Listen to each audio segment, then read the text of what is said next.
Hey, beautiful souls. Welcome to Reclaim Your Inner Rock Star, the podcast where your healing transformation meets deep empowerment. I am here to show you how to break free from trauma, rediscover your strength, and step boldly into a life you deserve. This is where old stories lose their grip and the real you begins to rise. I'm Amy Robinson, a certified transformational coach and aroma psychologist with over 20 years of experience helping hundreds of women reclaim their lives. My expertise is not just on paper, it's lived, it's embodied, and it's soul tested. I combined powerful certifications with a deeply spiritual, non-traditional approach that gets results most women didn't even know they needed. This is healing that sticks. This is freedom that expands. Each week, we'll dive into the real, the honest truths of healing, the raw, the unfiltered emotions and tender messiness of breaking free, and the radiant, the light that returns when you finally remember who you are. So grab your favorite drink, take a deep breath, and settle in. Your comeback starts now. Are you ready? Let's rock.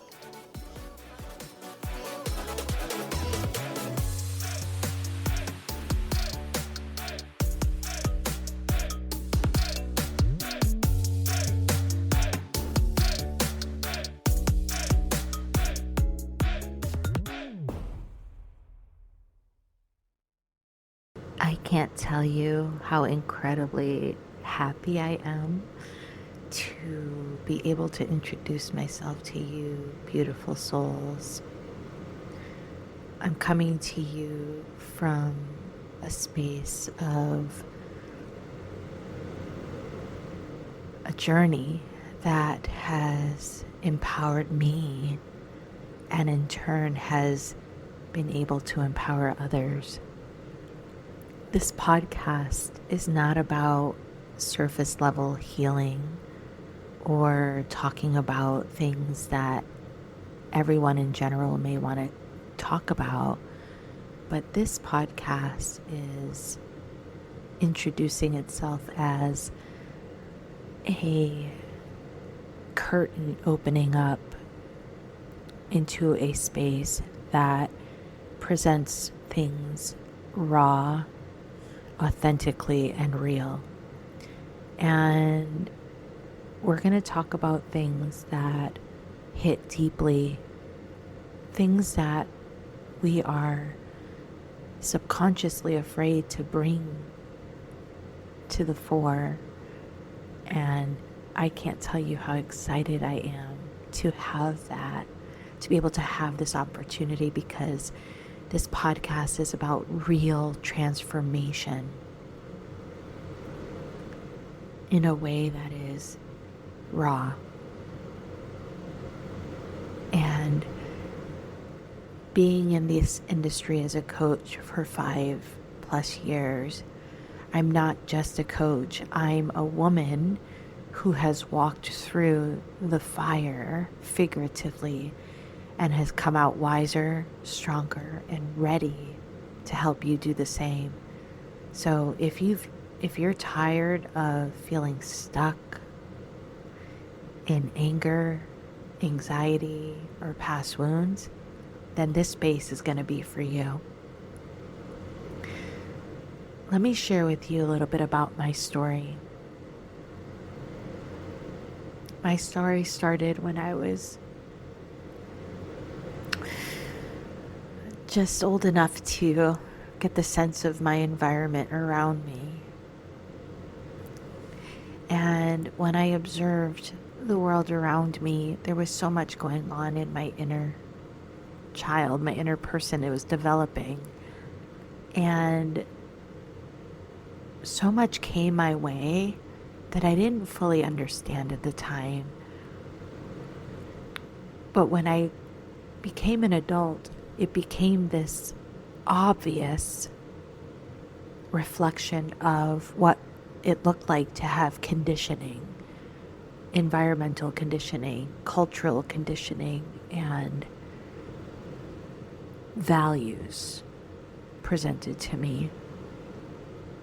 And I didn't always know what that was, but it wasn't until I started to embark on my adulthood that I realized, wait a minute, how much those things molded me in my life. And what a lot of people don't know is that I lived two worlds. The one on the outside was based on appearance. It was beautiful and pristine, and I had a mother who adores me, and that was both in my public world and also in my private world. And to this day, she adores me, and she always gave me the best. And for a long time, she was a single mother until she wasn't. And when she invited the love of her life into our space, things changed. And in that public world, what people saw was a mother who was a hair stylist, salon owner, a dad who was an engineer, paving the way for Latino men at that time to get into an industry that was just opening up to anyone other than the Caucasian background. And with that came a lot of stress, a lot of frustration. I'll talk about that in a bit. But in the public eye, we had it all. We were a Latina family, or a Latino family, who had the figurative white picket fence and the beautiful home and the six-figure job in the 1990s, the new car and the keeping up with the Joneses. But what people didn't see was there was turmoil and frustration and anger and lack of identity culturally and environmentally. And I felt that. I lived that. And it became a ripple effect in our home. And so amidst the beautiful public display of what you see, there was abuse, and there was neglect, and there was emotional damage that was done. And it wasn't anything that was done intentionally. It was done out of just not understanding that it was wrong to impose that on a child. And I was that child. I was the daughter of a mother who was single at one point, and I became a stepdaughter. And I was loved. My father loved me. He still loves me. And I want to create a disclaimer. He is a good man. He has a good soul.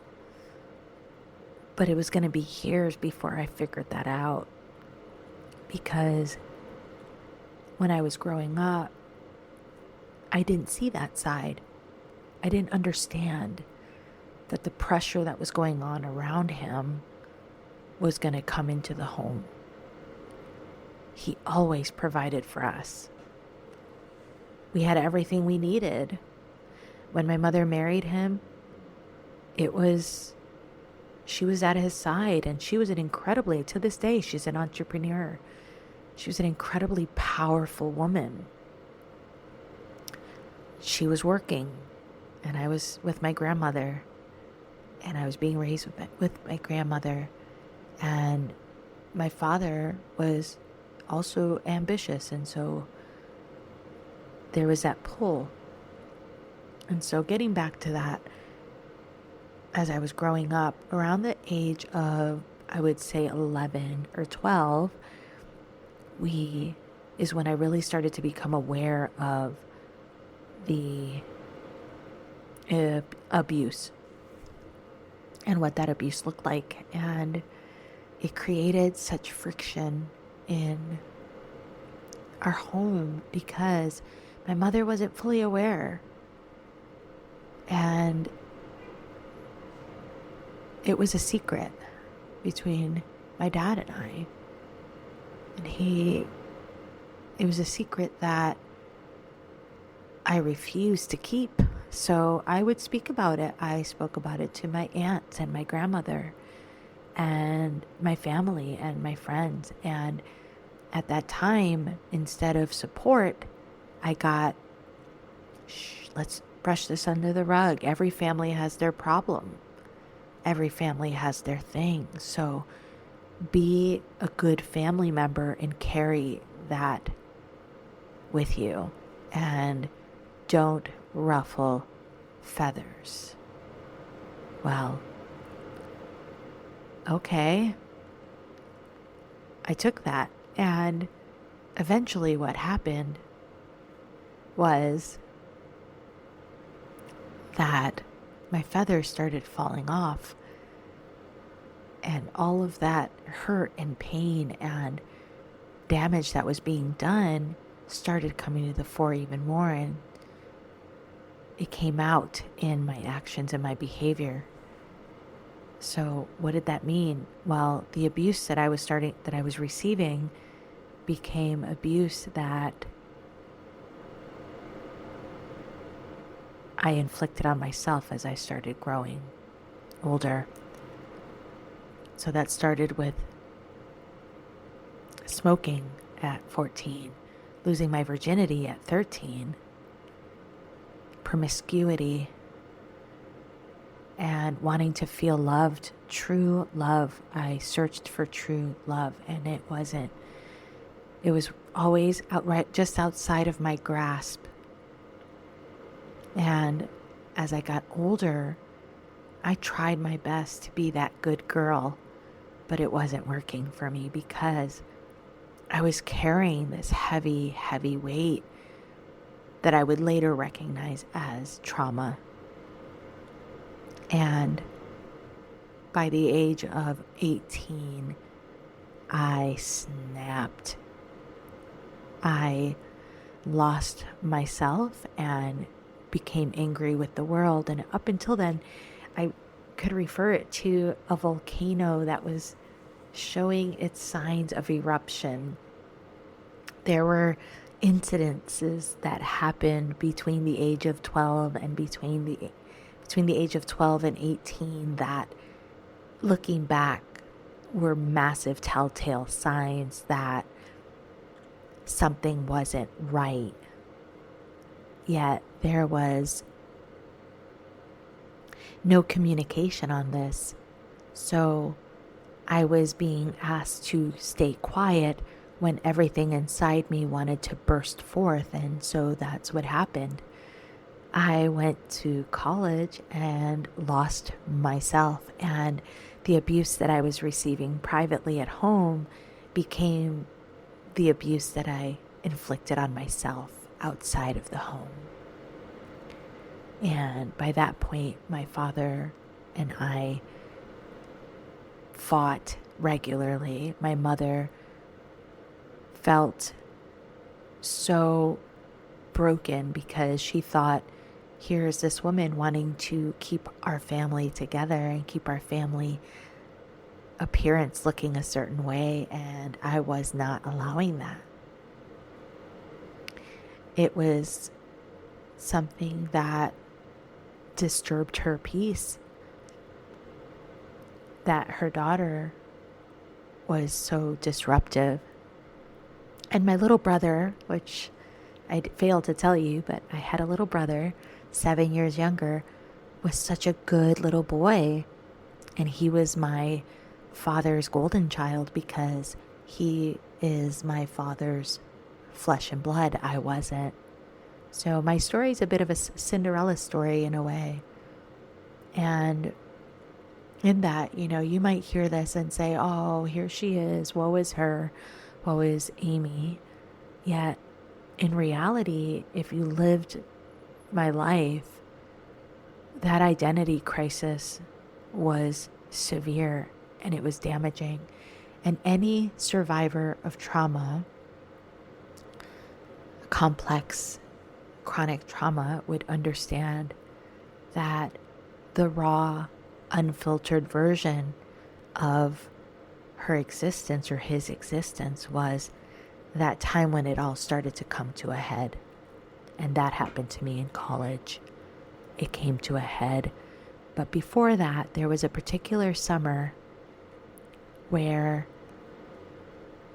I was starting to feel out of control, but I was trying to keep it together because at its peak, my family was respected in the community. My mother was running her business. My father was at the top of his game at a very powerful telecommunications company. And I was getting ready to go to college, and I was a cheerleader, dating the football player, homecoming queen. My brother was a math nerd, so to speak. But in our home life, things were getting worse and worse and worse. And there was one particular summer right before my last year of high school where a family member came and stayed with us for the summer, and she had a particular way of challenging me and frustrating me, because later I was told by her that she was jealous of our life, of what she saw. But what she didn't understand was that the trauma that I was experiencing, the micromanaging, the father who was physically, emotionally, sexually, and mentally abusive, was a way of controlling me to stay quiet. And so she didn't understand that side. So when she came to visit, she did something, said something that made me snap, and I sent her to the hospital. And that night, I realized how far my anger had come, but I didn't really know how to handle it. So that was a wake-up call in a chain of events. It was still part of the process of it coming to light. Now, fast forward 3 more years, and I am wild in college. I'm promiscuous. I am a heavy drinker. I am into drugs. And my family was at wit's end with me. And a situation happens where my family, the facade starts to crumble. And it was around about that time where I started to examine the Bible for what it was, and it was life-changing for me. Now, of course, I can't tell you my whole story in one episode, but what I can tell you is that one thing I've always known is a constant is how powerful of a force our God is. And for those of you who are listening who are spiritual people, you understand what I'm saying when I say this, that as chaotic as my life got and as crazy as my life got, there was still this constant grounding force for me, and that was our wonderful God. And to not get emotional, I'm so grateful to this day for him and for the love he has given me and for the support he gave me even when I didn't even know of his existence at the time. So eventually I started to examine the Bible for what it was, and my life started to change, and my mother's life started to crumble. And it was then that I realized that there are things out there that are so much bigger than me and my experience. And it started the process of awareness in how powerful trauma can be, and how even before what I went through, my mother had gone through. And she just did the best she could with what she had. And my father too, eventually, I came to that conclusion. But I want to tell you, I know what it feels like to be trapped in emotions you don't even know how to name. Because so many emotions came up for me at that point. But that started my process of healing. And that's when my transformation started to happen. It started to shift for me then. Because I realized someone told me the summer before I started to examine the scriptures. Somebody said to me after a night of partying in Miami Beach, we were spending time South Miami Beach, 7 a.m. After a night of partying, heavy partying, he said, Amy, the party will end sometime.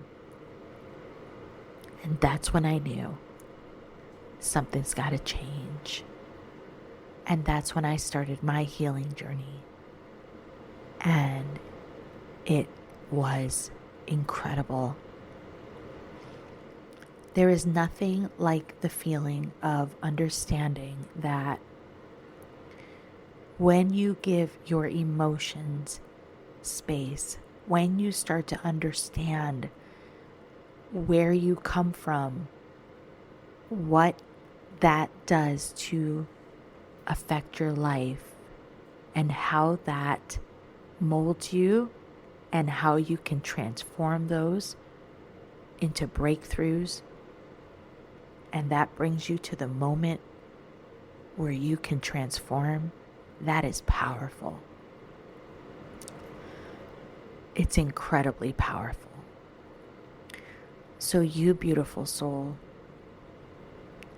I want you to understand you have a story, and your story is yours, and it's unique, and it's painful. And when you stop and reflect on it, it could just about break your heart. Yet, that is not who you are. The people that hurt you have been being hurt before you. So they don't know how to be any different. Through my transformation journey, I used it as an opportunity to, instead of get angry, I used that moment to transform my anger into empathy. And I leaned in more in understanding my mother and in understanding my father. And there was a moment when I was holding my son. Now, this is fast forward from the time I just told you, around 21, when I started to examine the Bible, to the age of 27, 28, when I had just had my first and only son. My father came to visit, and there was a moment where my father was in the room and his father was in the room. And my father was holding my son. And my grandfather, his father, the way that he spoke to him, the way that he treated him, gave me the answer that I needed, that I had been praying for. Because I wanted to understand, what is it that makes somebody do these things? Right then and there, I understood. He was hurt. He was mistreated. He was traumatized. And he didn't know any different. But now I know different, so I can treat him differently. And that was part of my healing. And when my son came into our lives, my father, I saw a side of him that I would never have seen ever before. Even with his own son, I didn't see this level of tenderness. I didn't think my father was capable of tenderness in the way that he treated me. But you know what? He's capable of tenderness. And he's capable of change. And I'm capable of forgiveness. And that's what I chose to do. And that's what I continue to choose to do. And it takes a series of steps that I'll talk to you about down the road a little bit. But for today, I want you to understand you are a midlife woman, a woman in her 40s and 50s, maybe even 30s, maybe even 60s. Whatever age you are, you have carried your pain for so long and you're ready to let it go. You're ready to release it. And maybe you don't understand how to do that. And I can coach you through that. I can help you with that. And maybe you've done the work on your own. Maybe you've gotten to the point where I am, where you're at the point of forgiving yourself and forgiving others. But what else? Maybe something is lingering. That's okay. We're going to move through those things together. We're going to have conversations about these things. I want you to understand that when you come and you listen, and you come into this space, I want it to be a sanctuary for you. A warm, cozy space of understanding that you are not alone. That your story, although it has pain, it can have power. My story has given me power. My story has empowered me to be this transformational coach for you. A good coach helps their clients improve their life. A great coach facilitates transformation, challenges their clients to look deep within and find their potential. I did it. So can you. I've come to a path where aromaspsychology and cognitive behavioral therapy have contributed deeply into my personal healing. Healing my relationship with myself has helped me to heal my relationship with my mother, my father, my family, my friends, and more importantly, my wonderful God. This is a space of transformation because healing isn't about becoming somebody new. It's not about becoming somebody new. Healing isn't about becoming someone new. It's about reclaiming who you've always been. It's about tapping deeply into yourself instead of disconnecting from your person. So, does this episode touch your heart? I want to hear from you. Does it speak to you?